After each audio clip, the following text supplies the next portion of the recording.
하나님의 말씀은 에스겔 26장 1절에서 21절입니다. 에스겔 26장 1절.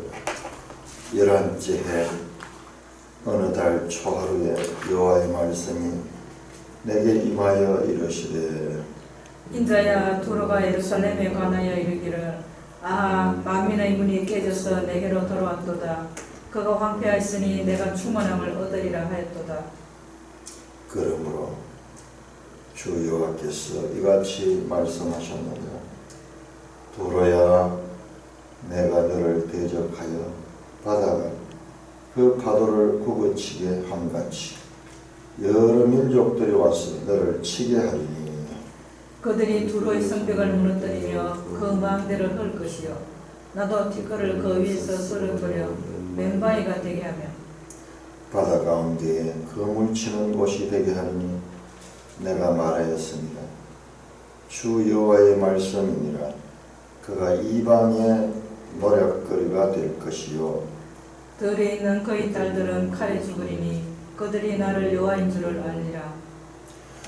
주 여호와께서 이같이 말씀하셨느니라. 내가 왕들 중에 왕 곧 바벨론의 느부갓네살 왕으로 하여금 북쪽에서 말과 병거와 기병과 군대와 백성의 큰 무리를 거느리고 와서 두로를 치게 할 때에 그가 들에 있는 너희 딸들을 칼로 죽이고 너를 치려고 사다리를 세우며 토성을 쌓으며 방패를 갖출 것이며 공성태를 가지고 내 성을 치며 도끼로 망대를 찍을 것이며 말이 많음으로 그 깃걸이 너를 가릴 것이며 사람이 무너진 성 구멍으로 들어가는 것 같이 그가 내 성문으로 들어갈 때에 그 기병과 수레와 병거의 소리로 말미암아 내 성곽이 진동할 것이며 그가 그 말굽으로 네 모든 거리를 밟을 것이며 칼로 너 백성을 죽일 것이며 너 견고한 석상을 땅에 엎드려뜨릴 것이며 내 재물을 빼앗을 것이며 내가 모욕한 것을 노력할 것이며 내 성을 헐 것이며 내가 기뻐하는 집을 무너뜨릴 것이며 또 내 돌들과 내 제목과 내 흙을 다 물 가운데 던질 것이다.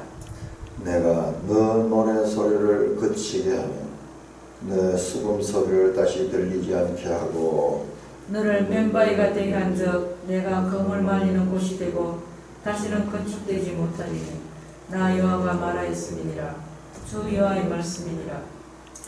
주 여호와께서 이같이 두로에 대하여 말씀하시되 너가 엎드러지는 소리에 모든 성이 진동하지 아니하겠느냐. 곧 너희 가운데 상한 자가 부르짖으며 죽임을 당할 때라. 그때 바다의 모든 왕이 그 보좌에서 내려 조복을 벗으며 수놓은 옷을 버리고 떨림을 입덧하고 땅에 앉아서 너로 말미암아 무시로 떨며 놀랄 것이며 그들이 너를 위하여 슬픈 노래를 불러 이르기를 항해자가 살았던 유명한 성읍이여 너와 내 주민이 바다 가운데 있어 견고하였도다. 해변의 모든 주민을 두렵게 하였더니 어찌 그리 멸망하였는고. 내가 무너지는 그날에 성들이 진동할 것이며 바다 가운데의 성들이 내 결국을 보고 놀라리로다 하리라. 주 여호와께서 이같이 말씀하셨느니라. 내가 너를 주민이 없는 성읍과 같이 황폐한 성읍이 되게 하고 깊은 바다가 내 위에 오르게 하며 큰 물이 너를 덮게 할 때에 내가 너를 구덩이에 내려가는 자와 함께 내려가서 옛적 사람에게로 나아가게 하고 너를 그 구덩이에 내려간 자와 함께 땅 깊은 곳 예로부터 황폐한 곳에 살게 하리라. 내가 다시는 사람이 거주하는 것이 되지 못하리니 살아있는 자의 땅에서 영광을 얻지 못하리라. 내가 너를 패망하게 하여 다시 있지 못하게 하리니 사람이 비록 너를 찾으나 다시는 영원히 만나지 못하리라. 주 여호와의 말씀입니다. 인류 역사를 주관하시고 모든 나라들의 흉망성쇠를 주장하시는 하나님 아버지, 그 하나님을 우리에게 계시하기 위하여 이스라엘과 열방의 역사를 통하여 말씀하시는 하나님을 찬송합니다. 예수님 이름으로 감사하며 기도드리옵나이다. 아멘. 자, 26장부터 28장까지 무려 3장에 걸쳐서 열방에 대한 심판 가운데서 두로라는 한 나라에 대하여 말씀이 주어집니다. 두로, 어떤 나라이기에 이 한 나라에 대해서 성경이 이렇게 길고 많은 이 신탁을 줄까? 우리 두로에 대해서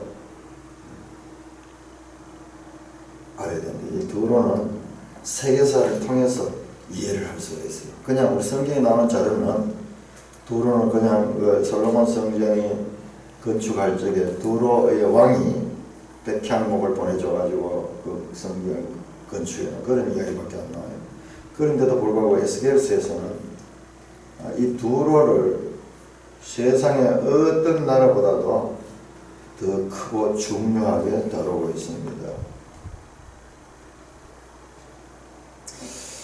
자, 두로가 어떤 나라인가?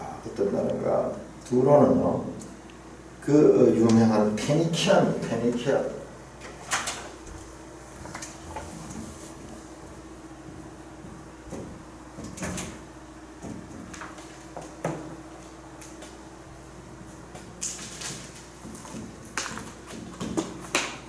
페니키아로 알려진 나라의 수도가 두로입니다. 이 작은 나라지만 이것은 아주 왜 이렇게 중요하게 다뤄지는가, 이게 오늘 현대적인 의미를 가지고 있어요. 지금까지 강대국은 무력이 있잖아요. 무력. 저 아수르의 무력, 그리고 바벨론의 무력인데요. 페니키아는 그렇지 않아요. 페니키아는 무력이 아니라 상업을 통하여, 경제활동을 통하여 세계적으로 유명한 상업도시입니다. 상업도시. 여기는요, 나라는 작지만요, 그들의 영역은 지중해 일대가 다 포함이 되고요. 그리고 이 내륙에서도 다 이 두로를 통해서 무역을 이루었습니다. 그러니까 우리 페니키아 그러면 알잖아요. 페니키아. 이 베니스 가는 거죠. 베니스 가는 게 이게 페니키아예요. 페니키아. 근데 베니스는 저 로마 쪽에 있고, 이 페니키아는 지금 여기에 이 지중해 이쪽에 팔레스타인 여기 붙어 있는데, 어떻게 해서 같은 이름이 거기에 있는가 이 말이에요. 또 그리고 우리 지도를 한번 볼까요? 지도를 보면은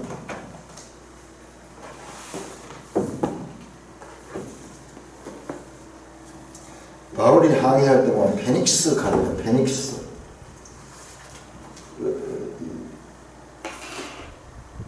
옳지. 369쪽 지도를 보시면요. 자, 우리는 지금 이 369쪽에 바울의 그 어떤 이 로마행에 관한 이걸 보는데요. 두로는 이미 바울이 복음을 가지고 지중해 일대로 저 내륙으로 이렇게 전파하기 이전에 무엇으로? 돈으로, 상업을 통하여, 무역을 통해서 이 지중해 일대를 다니면서 그렇게 명성을 떨쳤습니다. 자, 그러니까는 이 사도 바울이 출발할 때도 보면 시돈에서부터 출발하면 두로, 시돈 같은 나라예요. 두로, 시돈. 항구 도시죠. 자, 거기 보시면은 베네치아는 지금 안 나오는데 이탈리아 그 위에 북부 쪽에 베네치아 있거든요. 근데 여러분 가다가 보면 그 크레테 섬 한번 보세요. 크레테 섬. 크레테 섬에 거기 보면 이쪽 서쪽으로 베닉스 가는, 베닉스 가는 게 아니라 이게 페닉스입니다. 페닉스. 이게 좀 베니키아예요. 베니키아. 베네치아. 그리고 페닉스. 이거 뭔가 페닉스 하면 뭡니까? 이게 불사족 하는 뜻이잖아요. 불사족. 페닉스. 이런 이름들이 도시명들이나 이런 이름들이 아주 사람들이 즐겨하는 이런 이름들이 출발하는 곳이 두로 시돈의 페니키아입니다. 우리가 쓰는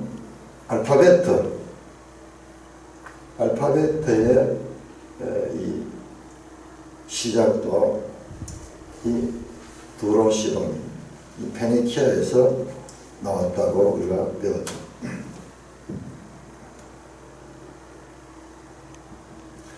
해상 무역을 통해 가지고 지금까지 지구 역사에서 나왔던 어떤 나라보다도 더 넓게, 본토는 짧지만 땅은 넓히지 않았지만 이 배를 잘 만들고 그리고 뛰어난 항해술과 기술자들과 그리고 타고난 그와 같은 장사수완을 이용해서 그 당시에 대해인 지정해를 다니면서 엄청난 물질적인 부를 쌓았던 지역이 바로 두로예요. 두로. 이 두로에 대한 신탁은 이사야 23장 1절에서 8절에 나오고 스가랴 9장 3절에서 4절, 아모스 1장 9절에서 10절에 나옵니다. 이 두로에 대해서 왜 이렇게 성경이 자세히 기록했는가? 참 그런데요.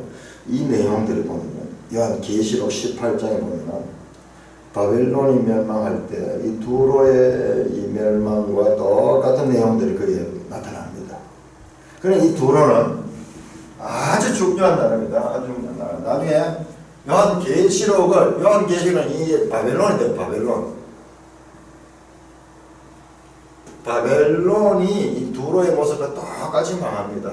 지금 이 페니키아를 망하게 하는 건 바벨론이거든요. 그죠? 바벨론의 멸망이 이 세상, 온 세상의 멸망을 상징하는 그와 같은 것으로 묘사가 되는데, 이것이 두로의 멸망과 깜짝 놀랄 정도로 이 평행을 이루고 있다. 이게 성경이요. 그러니까 내가 거듭 말하지만 요한계시록을 이와 같은 구약의 기본 이해 없이 보니까 어렵지. 이 구약의 이 내용들을 충실히 공부하면 요한계시록이 어렵지 않아요. 이 내용들이 전부 앞에서 나왔던 거구나. 그렇게 알 수 있습니다. 1절입니다. 26장 1절. 11째 해 어느 달 초하루에. 자, 11째 해 597년 포로 왔죠. 그로부터 11째 해니까는 바로 586년 BC인가 그걸로 가죠. 586년 언제? 이때 바로 유다의 멸망 때문에 유다가 멸망하는 그 해에 하나님께서 두로에 관한 멸망에 대한 메시지를 주셨다. 두로에 대한 멸망의 메시지를 주셨다. 참,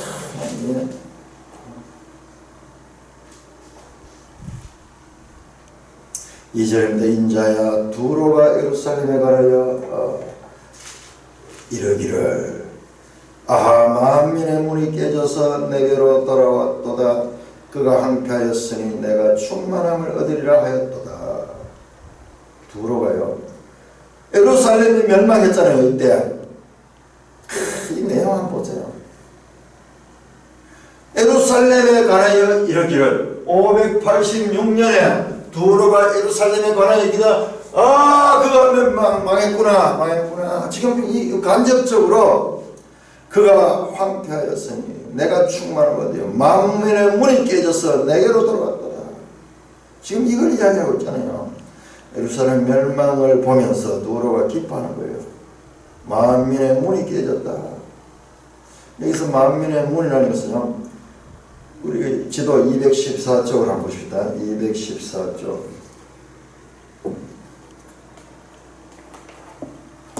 자, 214쪽을 보시면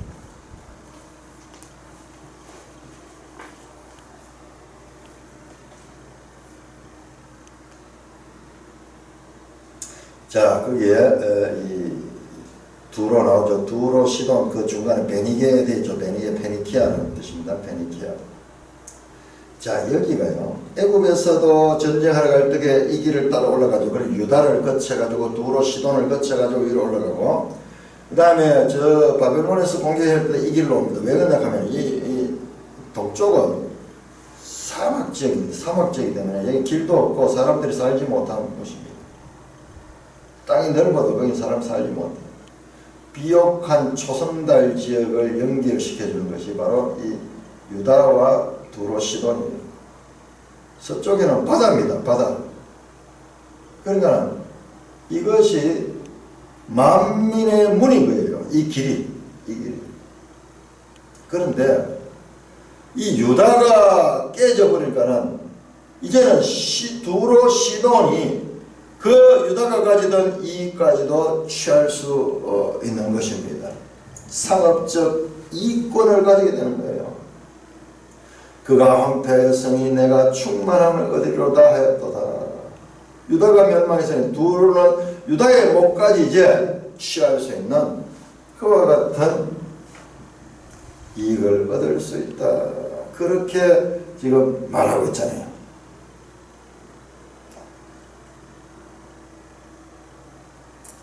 그러므로 자, 이와 같은 두로의 생각, 두로의 기쁨, 기뻐하잖아요.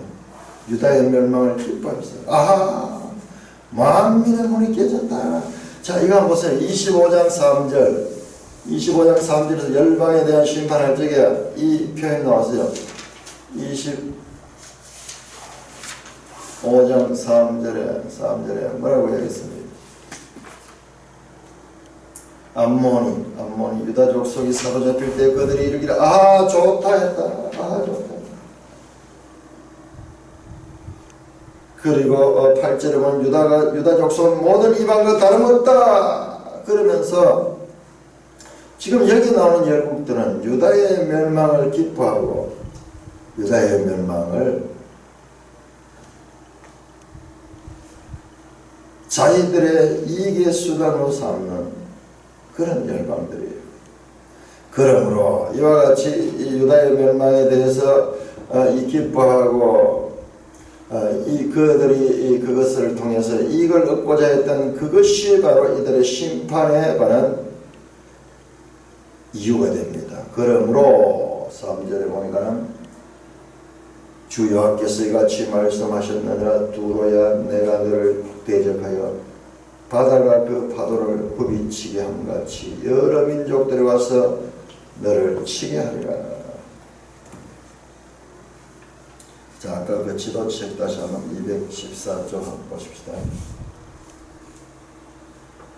이 세계사적인 또는 일지리적인 이 내용을 모르고 성경을 읽어가지고는요, 그야말로 아무 그 뜻을 알지 못합니다.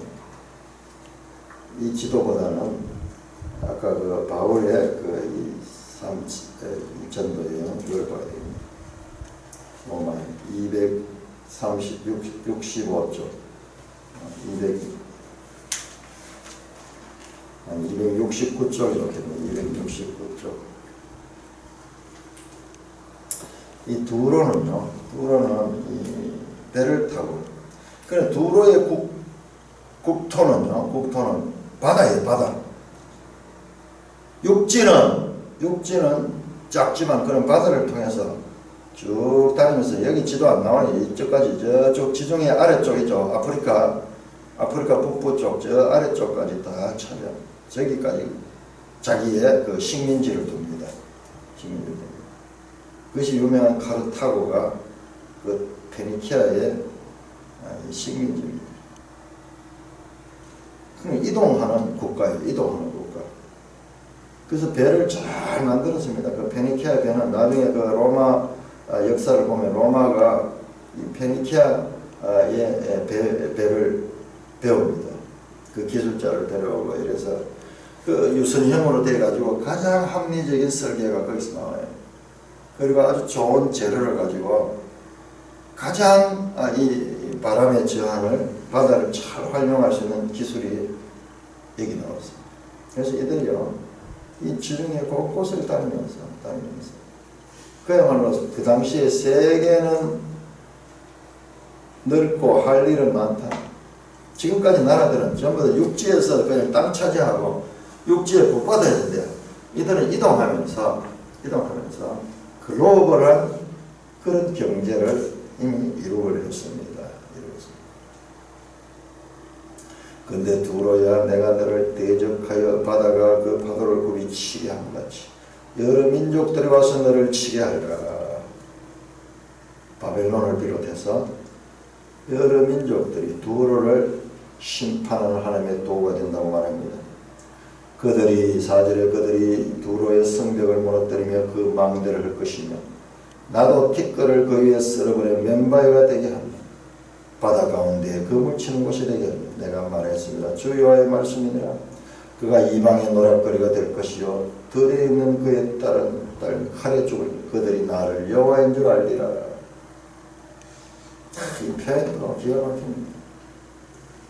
우리가 육지가 무너지고 황폐가 될 적에는 거기는 양떼들이 눕는 곳이 되리라. 또는 이리와 이 성냥이와 들짐승과 들새들이 와서 거처를 차지하는 곳이 될 것이다.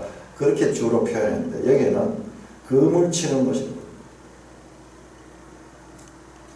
그물 말리는 곳이 될 거예요. 그물을 말리는 곳이.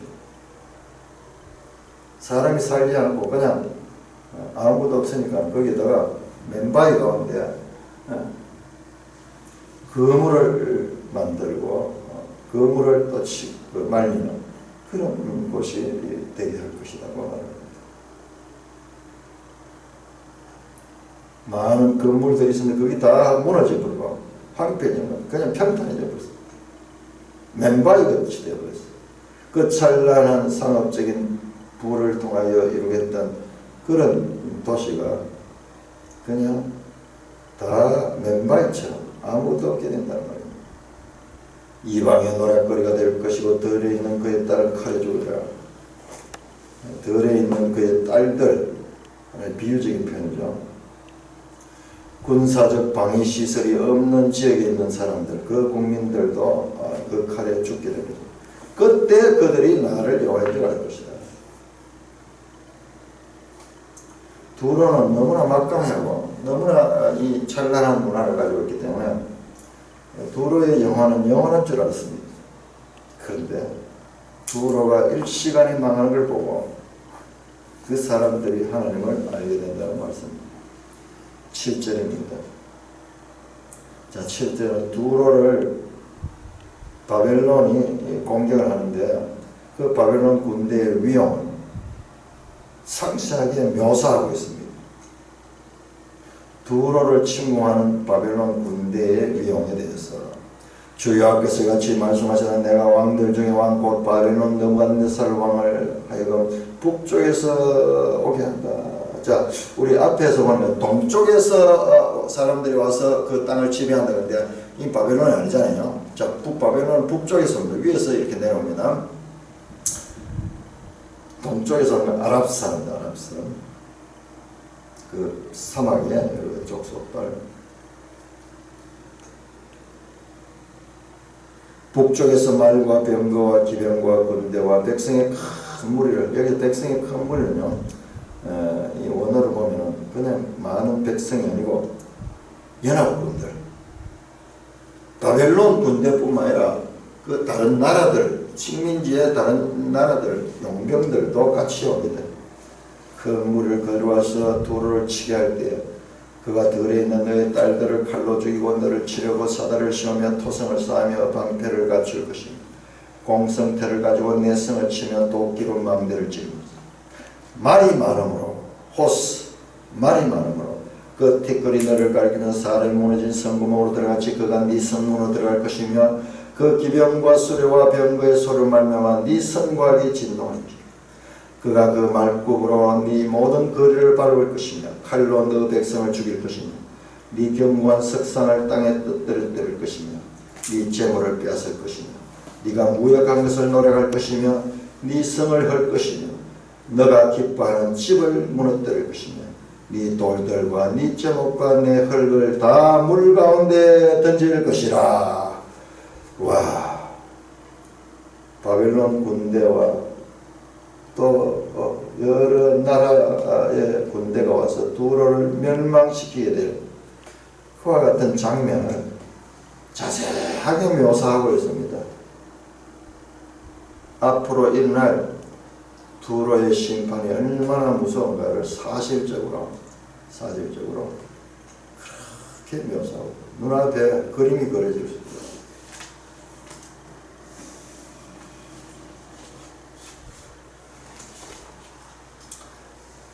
11절에 네 견고한 석상을 땅에 엎드려 될 것이며 네 백성을 죽일 것이며. 이 견고한 석상, 이거 아마 그 두로의 우상들. 12절에 네 재물을 빼앗을 것이며. 두로가 열심히 노력해서 상업적인 부를 이루는데요. 여기는 상업. 지금까지 우리 상업을 별로 중요시 하는데 상업이 아주 중요하고 트레이드. 그것도 국제무역을 통해서. 정말 대단한 겁니다. 그 시야가 쫙 교역을 통해서. 무역 교역을 통해서. 그래서 어마어마한 돈을 버리고 재물을 가져서 좋은 것, 세계 각국이 좋은 것은 다 또 수입하고 또 이 나라의 좋은 것을 또 이렇게 사가지고 이것을 또 비싼 값으로 되팔고 이렇게 하면서 어마어마한 부를 누립니다. 네 성을 할 것이며 네가 기뻐하는 집을 무너뜨릴 것이며. 그래서 이 많은 재물을 가지고 집을 얼마나 멋지게 잘 짓는데 저 레바논의 백향목과 그리고 또 다른 곳에 들어온 그 이 성물들과 이 모든 재료, 최첨단 재료, 가장 이 럭셔리한 재료를 통해 가지고 자기 집을 지었으니까 집이 얼마나 좋겠어요. 그런데 그 집도 무너뜨려지며 네 돌들과 네 제목과 네 흙을 다 물 가운데 던질 것이라. 자, 이 부분은 이게 바벨론 군대가 와서는요 이렇게 두로를 멸망시키지 못했어요. 그런데 지금 이 12절에 나오는 이 말씀, 네 기뻐하는 집을 무너뜨려 네 돌들과 네 제목과 네 흙. 이게 뭐냐 그러면 너의 집, 기뻐하는 집에 사용되는 돌들의 건축 재료로서, 그 다음에 거기에 사용된 제목들, 그 다음에 거기에 사용된 흙들, 이걸 어떻게 하나? 물 가운데 던진다. 이 두로는 자, 우리가 두로의 지명을 다시 한번 봐야 되는데 214쪽을 한번 볼까요? 다시 214쪽을 보면은 우리 여기 지도상에는 안 나오는데요. 이 당시에 두로는 그 앞에 바다에서 떨어진 곳이야. 한 0.8km 되는 0.8km 떨어진 곳이야. 바다 속에다가 섬을 인공섬을 만들었어. 거기에다 성을 지었어. 그래서 바다 가운데 있다 하는 표현이 많이 나오는데 이 세계사를 보니까는 그래서 공략할 수 없는 거예요. 바다 속에 있는 거예요. 바다 속에. 물론 이쪽에 육지에도 도시가 있지만은 이 수도는 여기 있는 거예요. 그러니까 그야말로 난공불락의 성이 아니라 이건 접근할 수 없는 거예요.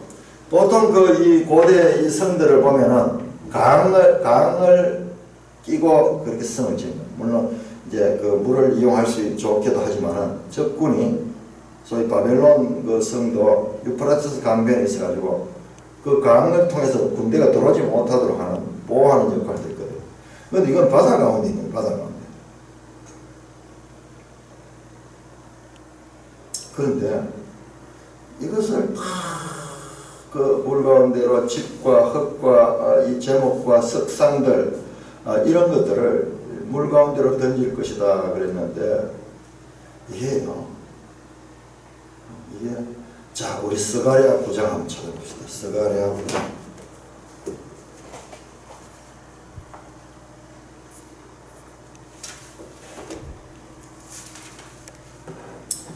스가랴 9장 4절 9장 2절부터 봐야겠네요. 그 접경이 하마테도 임하겠고 두로와 시온에도 임하리니 그들이 매우 지혜로움이라. 두로와 시돈 사람들이 지혜가 되게 탁월한 거예요. 뒤에 나오는데 여기도 에스겔 나오는데 아주 지혜로워요. 두로는 자기를 위하여 요새를 건축하며 은을 티끌같이 금을 거리에 진흙같이 쌓았도다. 주께서 그를 정복하시며 그의 권세를 바다에 쳐넣으시니 그가 불에 삼켜질지라. 와. 그러니까 이 장사꾼들은 머리가 비상한 거예요. 그런데 바다에다가 이 요새 건축한 이런 것들이 그렇게 바다에 쳐넣어진다고 말했는데요. 이거는 문자적으로 그런 일이 일어났습니다. 문자적으로 일어났습니다. 우리 매일성이 해설에도 나오는데요.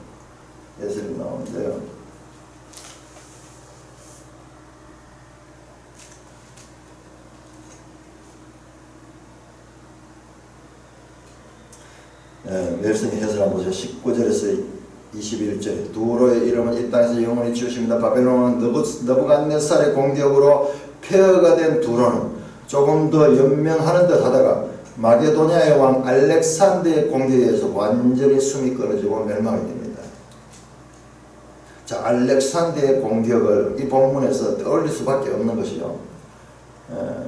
제가 가지고 있는 성경과 5대 제국이라든지 그 다음에 이 프루타르크 이 전쟁사 영웅전, 그 다음에 이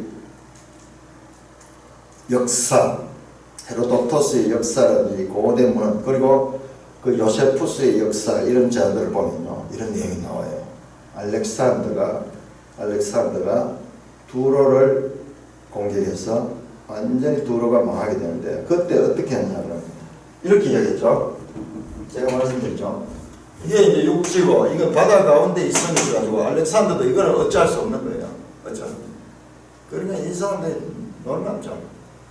그리고 해상을 통해서 공격하려고 했을 때에 어떻게 했냐 그러면은 그 전쟁 역사에 보면 자세히 나옵니다. 이 바다 속에다가 뭘 했냐, 말뚝을 박거든. 접근하지 못하고 배들이 여기 와가지고 받치는 거예요. 그리고 들어올 수 없는, 배가 파손되는 거예요. 강력하게 그런 것을 해가지고. 그러나 그 천하의 알렉산더도 이 두로를 정복하지 못했는 거예요. 이 넓은 땅들을 저 인도까지 정복하면서 그야말로 질풍노도와 같이 이 세계를 지배해 나가는데, 이 두로 요 작은 나라 하나를 알렉산더의 자존심이 억수상합니다. 그래서 이 그리스도 해전에 능하거든요. 그 배를 가지고 했지만은 이 공격에 이 두로 사람들이요, 또 그 여기에다 배에다가 화약 같은 거, 역청 같은 거 싣고 그래가지고 이거 떼어 보내가지고요, 그 배와 충돌시켜 배를 불태워버립니다. 알렉산더가 그야말로 이 두로, 천하를 지배한 이 알렉산더, 이 두로 때문에 골머리를 앓는 거예요. 자존심은 상할 대로 상해요. 몇 개월 동안 공격했지만은 두로는 끄떡없는 거예요. 그때 알렉산더가 생각하는 게 뭐냐 그러면 여기 한 0.8km 정도 되는데 여기에다가 방파제를 쌌던 방파제를. 그러면 엄청난 돌과 엄청난 그런 이 흙과 엄청난 이 바다를 메꾸기 위해서는 그런 것들이 부어져야 되는데 어디에서 가져왔느냐? 이 두로 이 육지 내륙의 두로의 성들 있죠. 이걸 다 허물어놓는 거다. 두로는 도시 자체가요, 물 속에 다 잠겨요. 물 속에. 그래서요, 이 본문에 보면 네 돌들과 네 제목과 네 흙을 다 물 가운데로 내줄 것이다. 그래서 이 두로의 견고한 이 석상들, 돌로 만드는 그런 건축물들 얼마나 화려했겠습니까? 그걸 다 헐어가지고 군대를 동원해가지고 몇 개월 동안 걸쳐가지고 이 바다를 메꾸기 시작합니다. 이게 이제 바닷가 쪽에 있는 거니까 그렇게 깊지는 않았던 모양이요. 그렇게 하면서 점점 가는 거예요. 그러면 두로가 여기서 불화살을 쏘고 막 이렇게 하는 그 장면이 생각이 나요. 그 알렉산더가 또 45m 높이가 되는 큰 방패를 만들어가지고 그걸 가지고 이 사람들 공사할 때 보호하는. 그런데 그걸 두로에서요. 또 그거를 또 이 아까 얘기했듯이 그런 배를 통해 가지고 화약을 싣고 거기다 역청을 가득 실어 가지고 보내 가지고 그 방패도 불태워 버리고 그렇게 하면서 격전이 일어나는데 격전인데 그러나 알렉산더는 점점 가까이서 나중에 두로를 두로 도시 자체가 바닷속에 다 잠겨버렸어요. 이건 아주 유명한 이 전쟁사에 나온 내용인데 이 스갈에서도 그 이야기를 하는 스갈. 주께서 그를 정복하시면 그의 권세를 바다에 쳐넣으시니 불에 삼켜질 것이다. 이것은 하나의 상징적인 그런 표현인데 실제적으로 문자적으로 그 두로 도시 자체가 물속에 잠겼던 그와 같은 것입니다.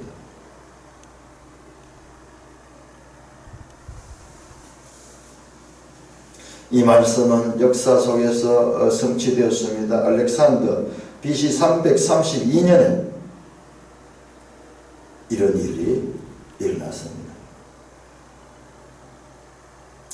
13절입니다. 내가 내 노래소리를 그치게 하면 네 수금소리를 다시 들리지 않게 하고 네 노래소리와 수금소리 이게 두로가 아주 번영했을 적에 이 휴일을 즐기면서 잔치를 벌이는 그런 소리입니다. 간접 표현이죠. 두로가 망했는 경우 이런 소리가 다시 들리죠. 너를 맨바위가 되게 한 적 내가 금을 만드는 것이 되고 다시는 건축되지 못하리라 여호와가 말씀한다. 다시는 건설되지 못하는 나라 두로는 역사 가운데서 없어져 버립니다. 앞에 나왔던 역사 나라들만 그러니까 이 나라들이 이 땅에 있다가 없어진 나라들이 얼마나 많은지 몰라요. 우리 대한민국이 이렇게 존재하는 것은 이것도 아주 특별한 그 경우예요. 나라 흡수되어 버려요. 저 중국에 흡수되어 버리고 또는 일본에 흡수되거나 러시아에 흡수되거나 이럴 건데 그래도 이 땅이 서로 나라를 유지하고 있는 것은 놀라운 일입니다. 15절입니다. 주 여호와께서 두로에게 대하여 말씀하여 네가 엎드러지는 소리에 모든 섬이 진동하지 않느냐 곧 너희 가운데 상한 자가 부르짖으며 죽음을 당할 때라. 자, 두로가 이제 멸망할 때 그 장면을 묘사합니다. 바벨론의 군대들이 공격할 때의 장면도 상세하게 묘사하고 그에 의해서 두로가 멸망하는 장면도 상세하게 묘사하고 있습니다. 네가 엎드러지는 소리에 모든 섬이 진동하지 않느냐. 자, 지도책 250쪽으로 250쪽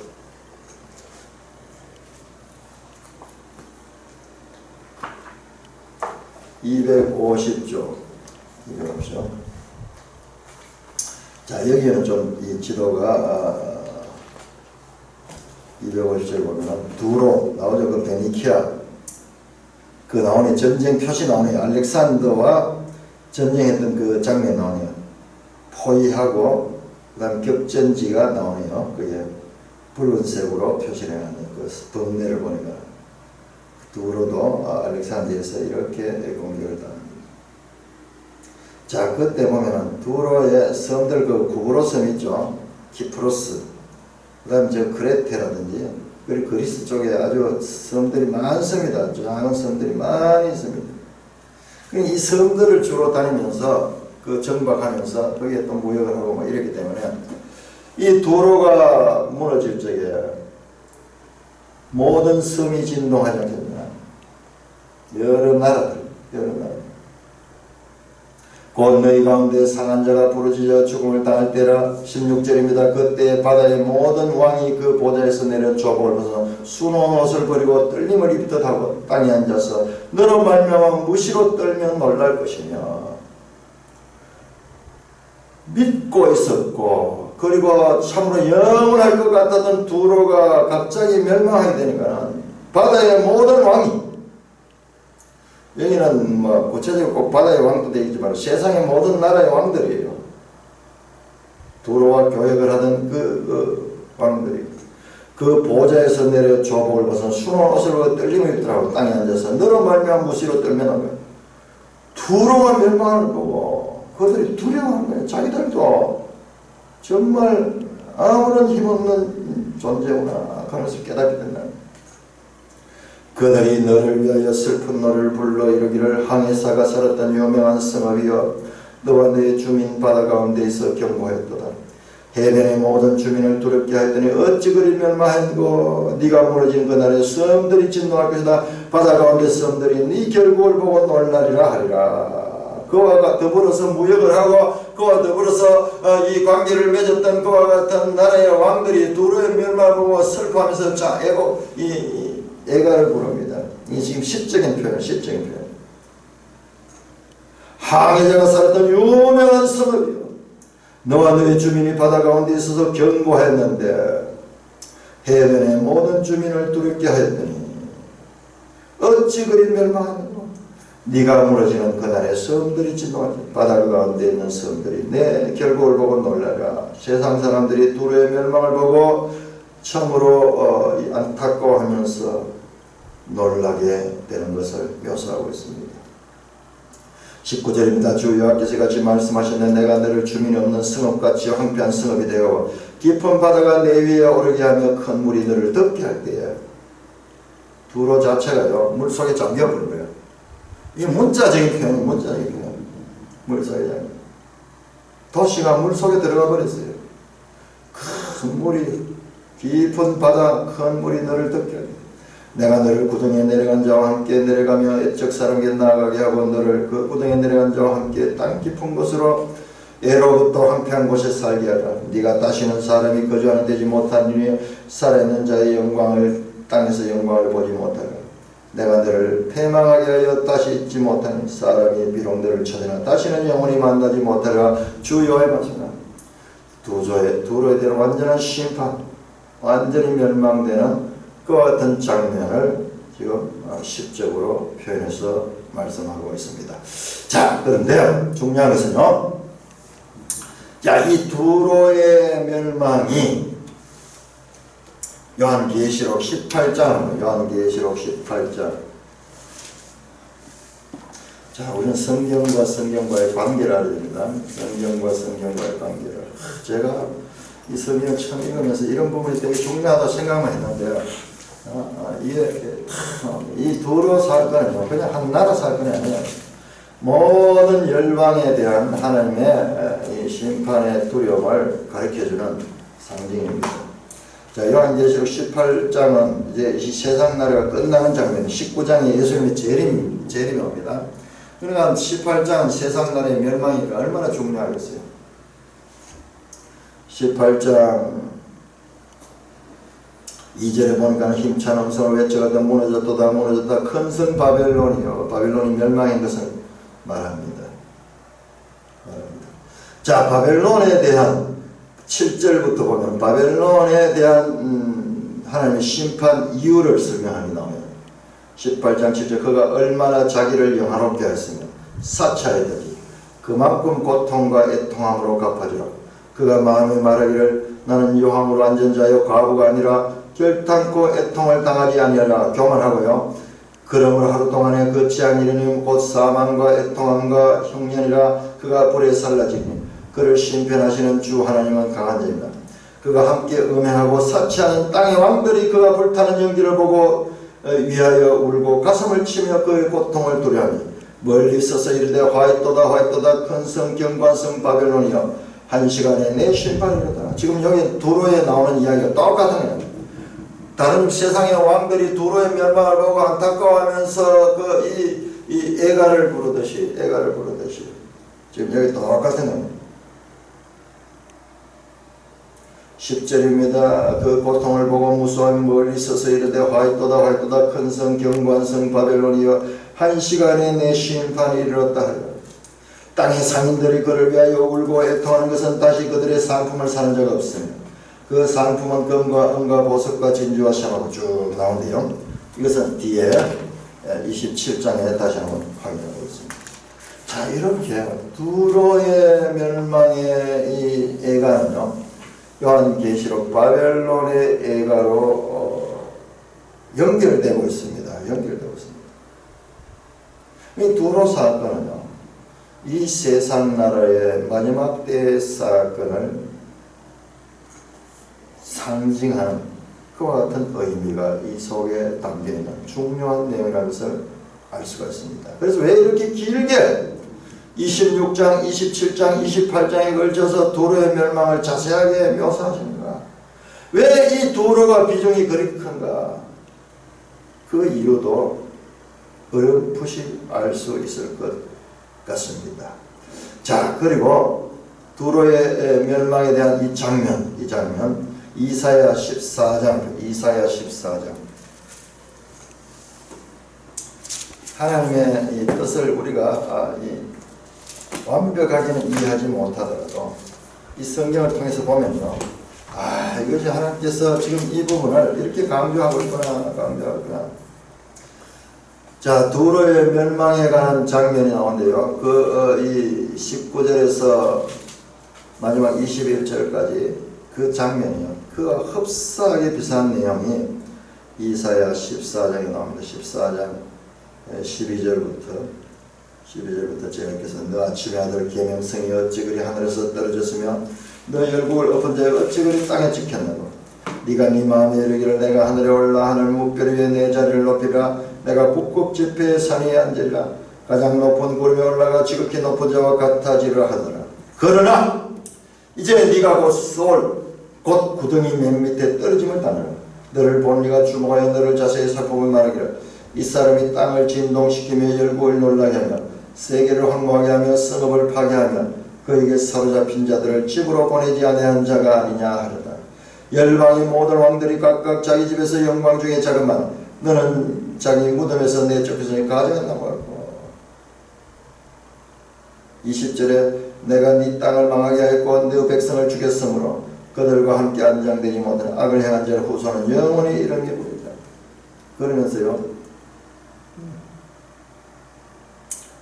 9절 14장 9절 아래 소리 너로 말미암아 소동하면 네가 오는 것을 영접하되 그것이 세상의 모든 영웅을 너로 말미암아 움직이게 하며 열방의 모든 왕을 그들의 왕자에서 일으키게 하며 그들이 다 네게 말하기를 너도 우리와 같이 연약하게 되었냐 너도 우리같이 되었냐 하리로다. 네 영화가 소울에 떨어지면서 네 비파 소리가 로다.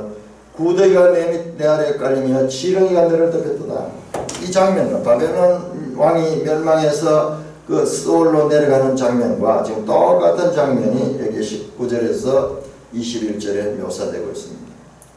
세상을 호령하면서 세상의 부와 귀를 가지고 그 명성을 날리던 바벨론의 왕 그리고 두로의 왕 그 나라가 하나님의 권세 아래서 세상에서 가장 높아진 것들이 하나님 앞에 어떻게 허무하게 멸망하는가를 지금 이 두로의 사건들 그리고 이사야서는 바벨론의 사건들을 통해서 하나님께서 자세하게 묘사해서 우리에게 보여주고 있습니다. 이 세상 나라는 늘 변합니다. 이 세상의 패권은 지금까지 계속 바뀌어 왔습니다.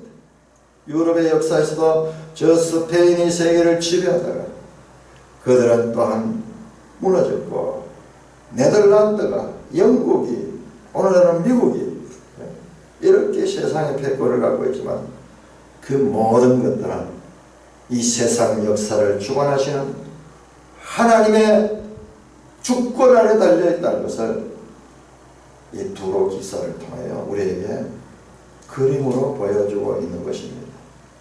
한때 그야말로 영원할 것 같던 그 부와 지혜와 이 명성을 자랑하던 이 두로가 비참한 모습으로 온 세상 사람들의 이 하나의 소문거리가 되고 그리고 지옥으로 내려가서 영원히 멸망하는 그와 같은 장면을 우리에게 성경은 보여주면서 해석을 우리에게 맡겨버립니다. 우리에게 맡깁니다. 여기 설명 없어요. 나레이터가 나오지 않았으면 여기는 세상 나라의 어떤 강대국도 하나님의 주권에 계속하여 유지될 것이라는 것을 보여주고 있습니다. 찬송가 204장 204장인데